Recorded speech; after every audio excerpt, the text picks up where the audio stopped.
I was 18 years old when I got married. I belonged to a very conservative family, a Baloch family, where good daughters never say no to their parents.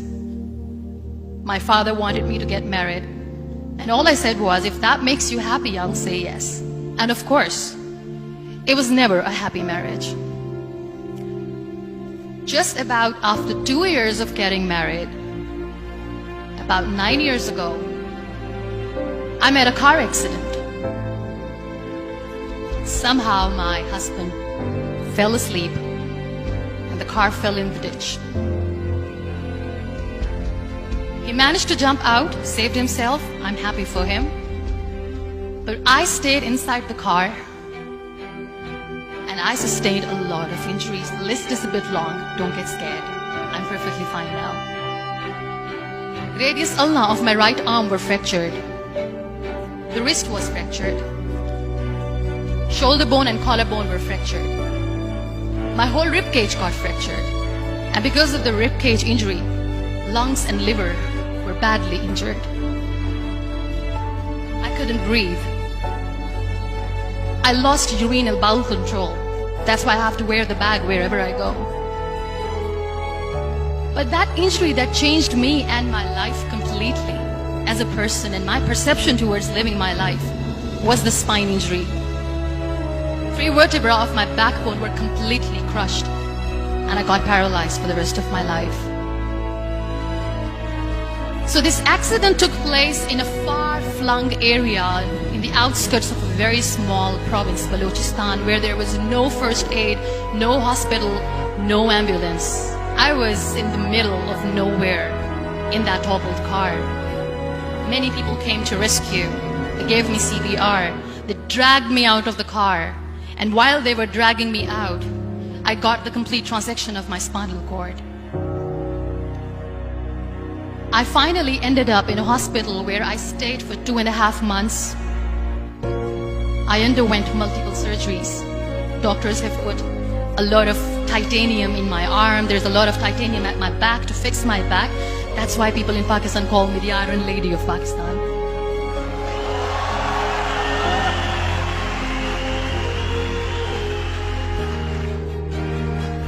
Those 2.5 months in the hospital were dreadful. I will not make up stories just to inspire you. I was at the verge of despair. One day, doctor came to me and he said, well, I heard that you wanted to be an artist, but you ended up being a housewife. I have a bad news for you. You won't be able to paint again because your wrist and your arm are so deformed, you won't be able to hold a pen again. And I stayed quiet. Next day, doctor came to me and said, your spine injury is so bad, you won't be able to walk again.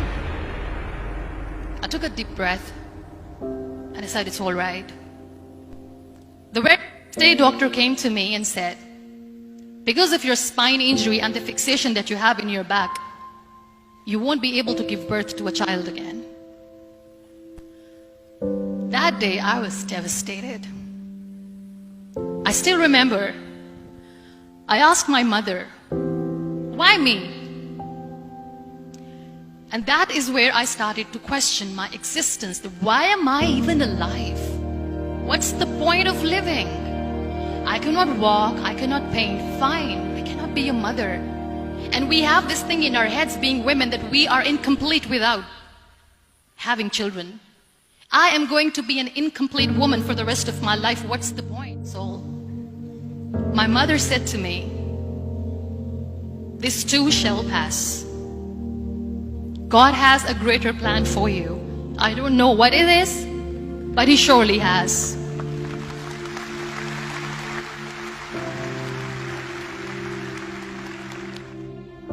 So what kept me going was, one day I asked my brothers, I know I have a deformed hand, but I'm tired of looking at these white walls in the hospital and wearing these white scrubs.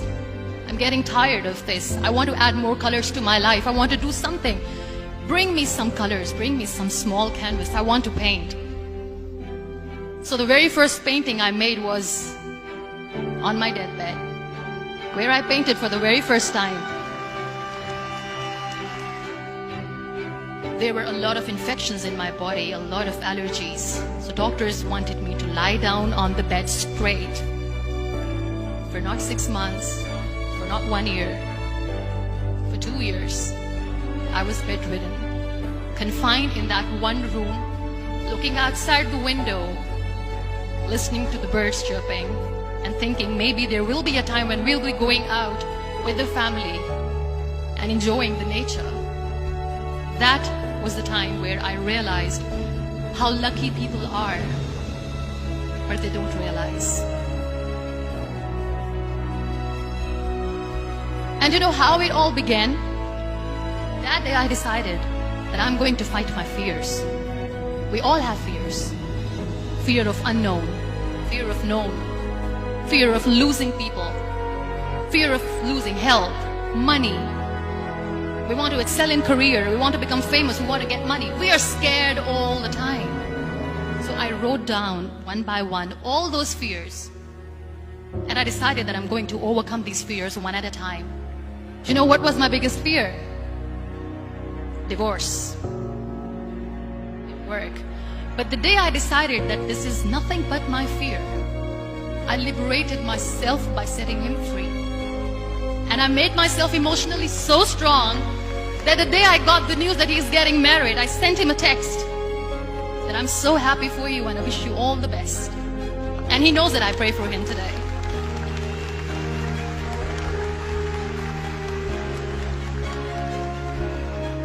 My biggest fear, number 2, was I won't be able to be a mother again. And that was quite devastating for me. But then I realized there are so many children in the world, all they want is acceptance. So there is no point of crying, just go and adopt one. And that's what I did.